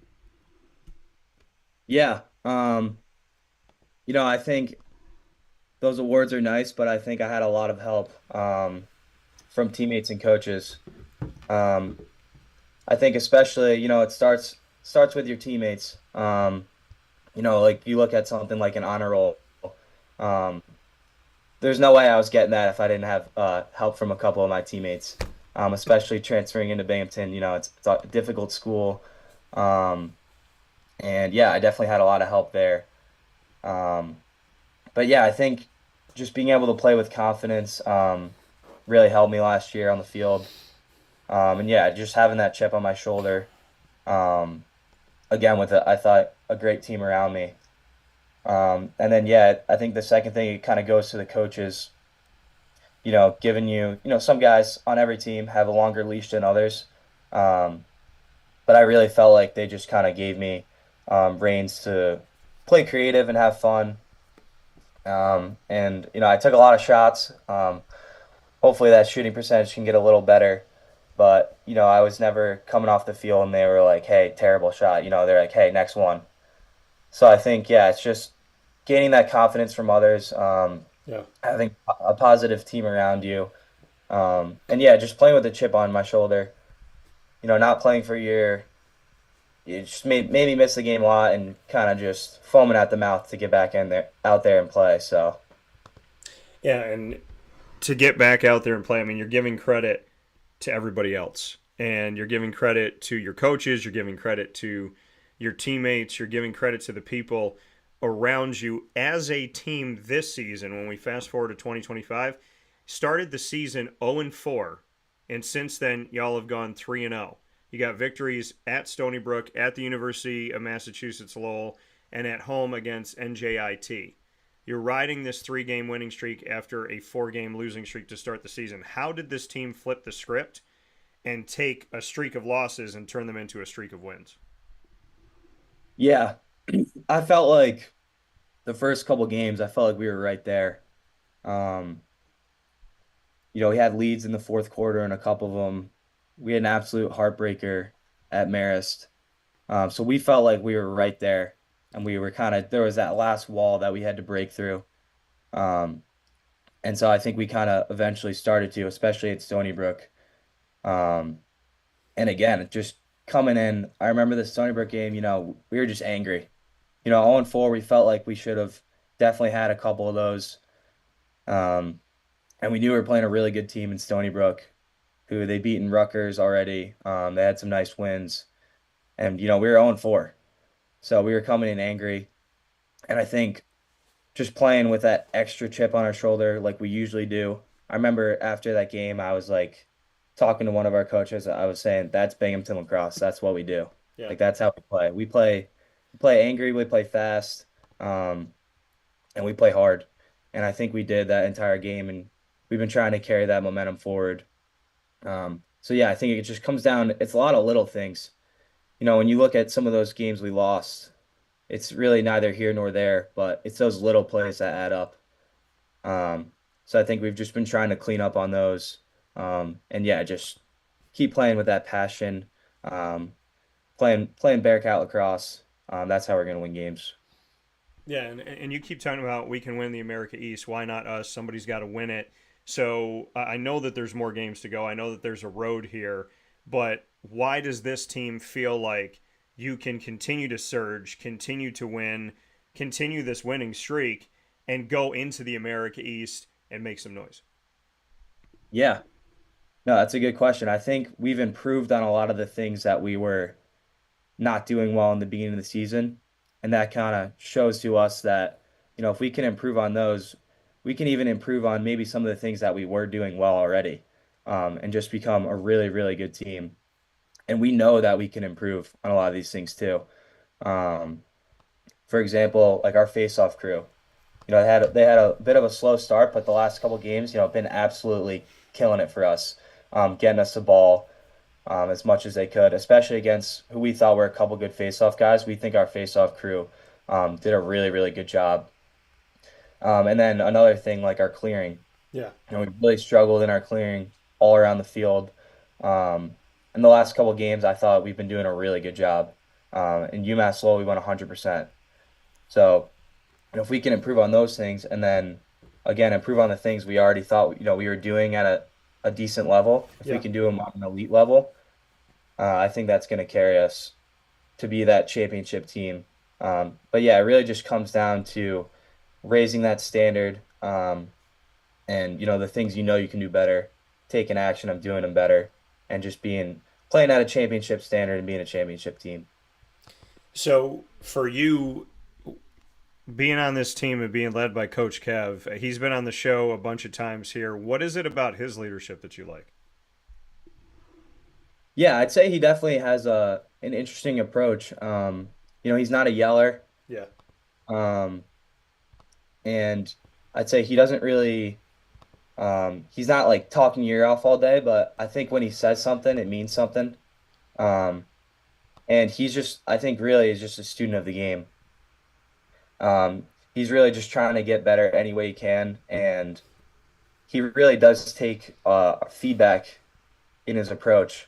For example, practices. If we have something we think we can change about practice, we feel like we can go up to Coach McEwen and tell him about it. Yeah. And he'll look at it, and if he agrees, he is going to change it. So I think he really listens to his players. I know, at least for me, if I have anything going on, anything wrong, he can be a guy that I'm going to call.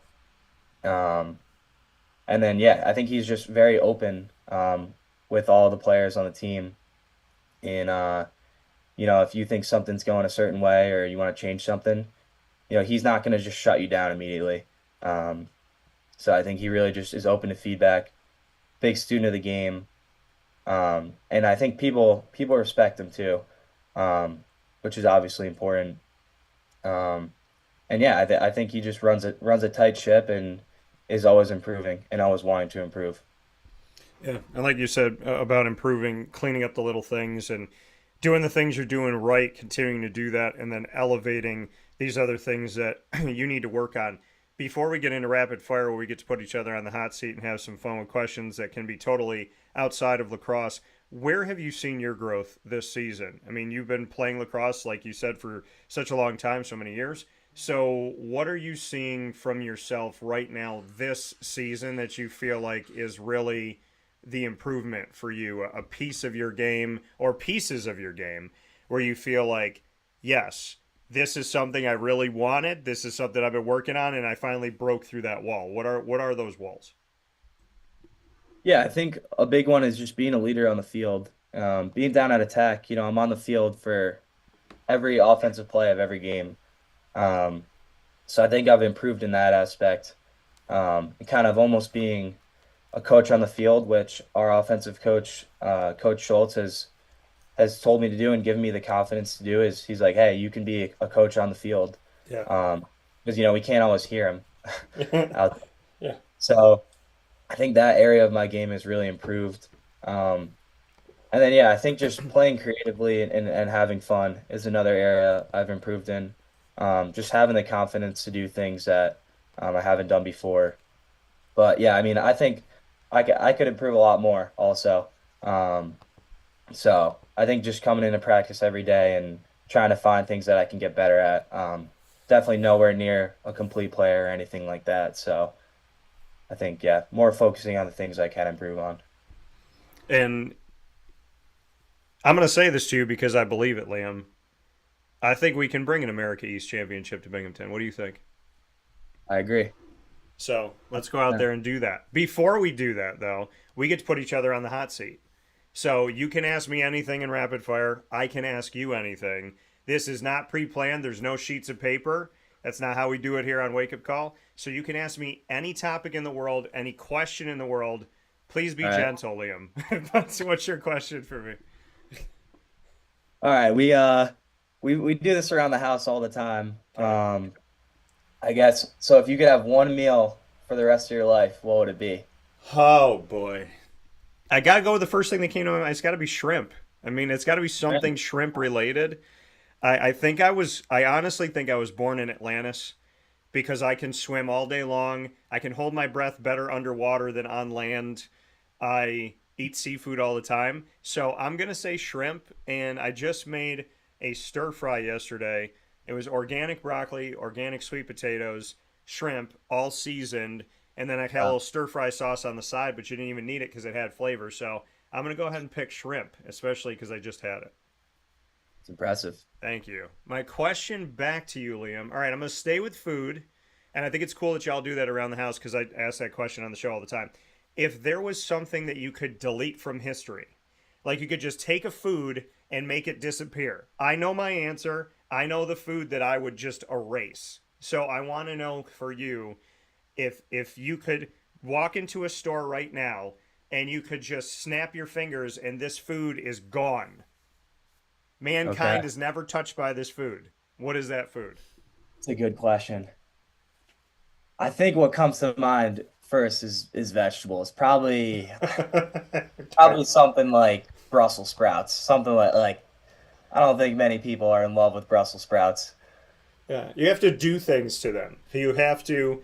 Yeah. I mean, if you want to make a good Brussels sprout, you got to cut it. You got to cut it into thin pieces. You got to put it on the stovetop. You got to season it. You got to let it crisp up. You got to make it almost not taste like a Brussels sprout. Exactly. Yeah. I mean, I've tried to get into them. It's a journey that I think I've given up on. So I can understand.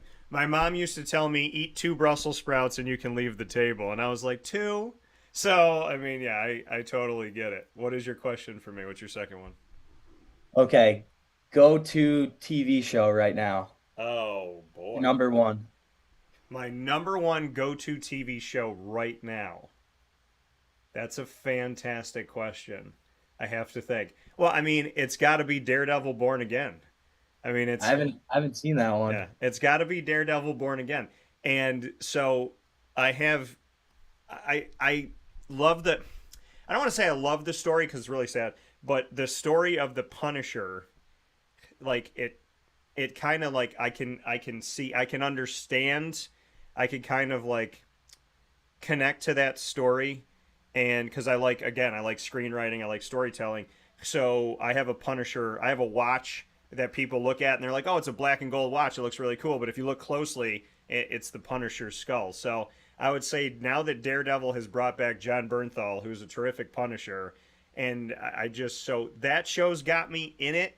because, you know, I'm the son of a lawyer, and justice and all that stuff means something to me. So I'm going to say Daredevil Born Again.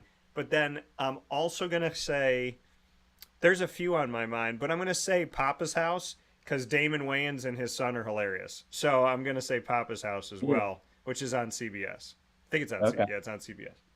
Gotcha. So my question back to you, if you could jump into a movie world right now, like you're in the movie, what movie world do you jump in, and what character do you take on? Who do you become? That's a good question. I'm going to come to the Lacrosse house, and I'm going to just hang out with you guys and ask these questions. I want to know what people say. We do this all day, every day. Okay. I haven't heard that one though. That's a good one. Okay. You want? I mean, I think you'd have to go with some sort of superhero, but you know, I always think those. I'm gonna go with a show. Okay. And you know, if I could rethink this, I'd probably come up with a different answer. But Okay. show is 1883. Have you seen that one? It's a Yellowstone spinoff. Yeah, I do know what you're talking about. I haven't watched it, but I do know what you're talking about. And I don't even know the character's name, but I think I'd be like one of those cowboys in 1883. Okay. I'm just going through the frontier. I really like those Western shows, those Western movies. So. Okay. All right. I feel that. 1883, little Western for you. You got one final question, Mr. Ferris. Use it wisely. What is the question? God, here we go. All right, this one's in high debate around the house. Okay. It's a two-parter. Okay. So we're gonna go best chip, and then best chip to put on a sandwich. Oh, good question. So it's kind of could be a different answer, could be the same answer. Okay. So best chip. Oh man. Okay. I know my second one, but I got to think of my first one. Best chip, I'm gonna say, is, man, I probably would say honey barbecue any other time in my life, but I love the dill pickle because it genuinely tastes like a dill pickle. So I'm gonna say dill pickle, and from Lay's, and then the best chip to put on a sandwich, by far, without doubt, because of the crunch. You could put it in peanut butter and jelly. You could put it in like a sandwich with meat in it. The just traditional nacho cheese Dorito. That takes the cake for me. That's a good answer. All right. So my question back to you. I get one more. All right. What do I want to do? We've been talking about food, and I'm starving. I always talk about food in the studio. Okay. So you are on death row. Oh. What is your final meal, and what teammate do you trust to break you out of jail while eating your meal on death row? So what's the meal that you're eating, and who breaks you out? All right, so I'm gonna go with. It's gonna be an interesting one. Mint cookie crumble ice cream. Okay. It's an upstate answer. Okay. Well, that's best ice cream in the world right there. So that's gonna be my final, I guess, meal. Okay. Teammate to break me out. Okay, this one's easy. Also, Jack Fernley. Why? He's got a lock picking set. He's got a lot of other things. That guy's ready to go. I'll put it that way. What was the first thing you said about him? He has a lot of what? He's got a lock picking set. Oh, a lock picking set. Okay. Yeah. All right. He's ready to go. He's down. That guy gets it. He's down. You got a MacGyver on the team. I like it. Exactly. So with that being said, by the way, I have my own ice cream at Carvel DeWitt up in Syracuse, and it starts with mint chocolate chip, so I think you would like it. There you go. So try it. You got to try it. So with that being stated here, don't know how to say goodbye because this is a great conversation with Liam Ferris. So Liam, I appreciate it in this Bearcat Breakroom in our exclusive multimedia marketing partnership with the Binghamton University Bearcats, getting to know your story, getting to hear your inspiration, getting to have some fun. I'm telling you right now, this is going to help change somebody's life. Binghamton men's lacrosse is going in their 2025 season right now. They're on a 3-game winning streak, and I'm speaking it into existence. 4-game winning streak. Let's keep it rocking and rolling and keep it going. This team has much to go out there and get after and play the Bearcat way, as Liam said. I appreciate your time, Liam. I appreciate you sharing so much with me, and I look forward to talking with you and the team soon. Of course. Thank you very much.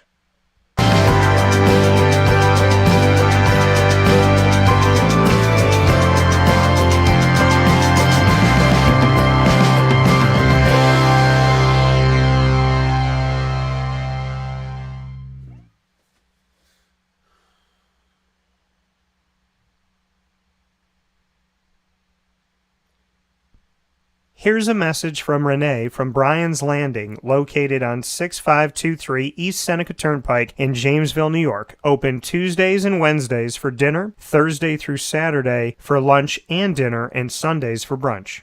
It's a lot like the way that my mom and dad ran their restaurant. We have put in place a lot of people that are family to us, very similar to how my dad hired people that were family to him. And then the tradition I'm carrying on is a lot of the items that are on our menu are my dad's. And he taught our chefs how to recreate his dishes. So I think that Tommy McInerney, who our executive chef is, to him it is an art. And I think that when he does create a dish, it's not just about making the food taste delicious, which is definitely our priority, but it's an art to him, and it's almost like his canvas on a plate where he just wants the colors to look great, and people love it because he takes pride in that. And Bryan and I appreciate that. We want it to obviously look good and taste good. I will tell you, when we opened up, it was 6 weeks before COVID. And what was amazing was the community, our friends and family stepped up, and everybody did takeout. Everybody supported us. Our hearts were just so filled. So to Bryan and I, obviously our friends come all the time, and we just have repeat customers in Jamesville, and I think people going to our previous restaurant in Green Lakes are making the trip to come to Bryan's Landing to support us. And I mean, I think we have great food and a great atmosphere. So it's very, very important to us. Head to Bryan's Landing, located on 6523 East Seneca Turnpike in Jamesville, New York, where memories have become recipes that are now meals to share with you. Tuesdays and Wednesdays for dinner, Thursday through Saturday for lunch and dinner, and on Sundays for brunch. And be sure to come out for live music Friday, Saturday, and Sunday.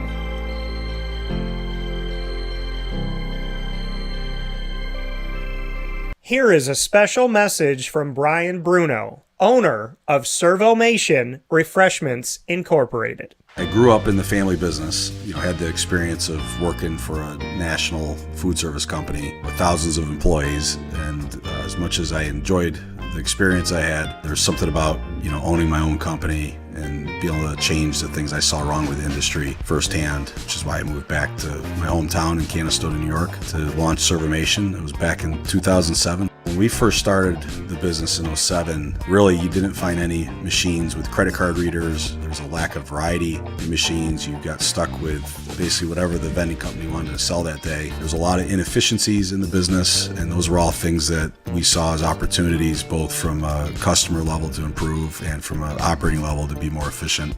We've really been at the forefront of introducing retail technology into our space. We were doing self-checkout back in 2009 before it really became a national phenomenon. The whole point of it isn't to just improve the customer experience. It's to make it feel more like a retail environment where people don't have to be afraid of what they're buying behind glass. They don't have to be afraid of not being able to see the ingredients of the packages. It was an easy transaction from that standpoint. If we were to reinvent something, we wanted to make sure what we were making looked and felt more like a deli and not like something that you would traditionally see in a vending machine. I was tired of hearing for years the customers say the wheel of death because the vending machine would circle around with the same tuna salad in it. What we wanted to do was it really change the perception of that food. So allowing customers to touch it, allowing customers to feel the weight of it, allow customers to see the freshness of it, and also the variety of it really helps them change the perception and ultimately the value of what we bring to them. The point of differentiation you have to make is either in value or the quality. And I think on both of those fronts, Servamation has really, in large part, changed that value system for employees. So they no longer have to worry about bringing their food from home or having to leave their desk during the day and rush out to get back in time for their break to end. We're bringing something that they can count on in their break room every day, and they know it's going to be there, they know it's going to be fresh, and they don't have to worry about it being sold out or something that they don't enjoy. We've also heavily invested in flavored water machines, so you can get a glass of water with a fresh piece of fruit in it, along with bean-to-cup coffee machines. So there's not a day that goes by we're not surprised when we get customers that call us and say, we didn't know you could do all this. We're really lucky to have a strong group of dedicated employees. Most of our employees have been with us since inception. They're family to us, and people like doing business with people they like and trust. And I think the same thing goes for employees. In a day and an age where there's a lot of corporations that just look at an employee as a number and don't get to know them, that's just not the way I was raised or how I like to do business. So we're a little old-fashioned. We like getting close to our employees. We like knowing how we can help them. We like knowing how we can improve their lives, adjust their schedules, whatever it may be to help improve their quality of life. And we think in the end that makes for a happier employee. We're fortunate enough to have really grown over the last several years, and from Pennsylvania to Massachusetts to Connecticut, we really do have a strong connection, even though we're not in the rooms every day with these employees. There's not one single employee that we feel like we don't know, and certainly we know they can call us at any time, and they're definitely treated as family to us. I wake up every single day really excited to surprise our customers in a good way. The one thing I could tell you is I think that every one of our employees and every one of our customers will continue to be at the forefront of every decision we make. Find out how Servomation can help you and your business by going to servomation.com.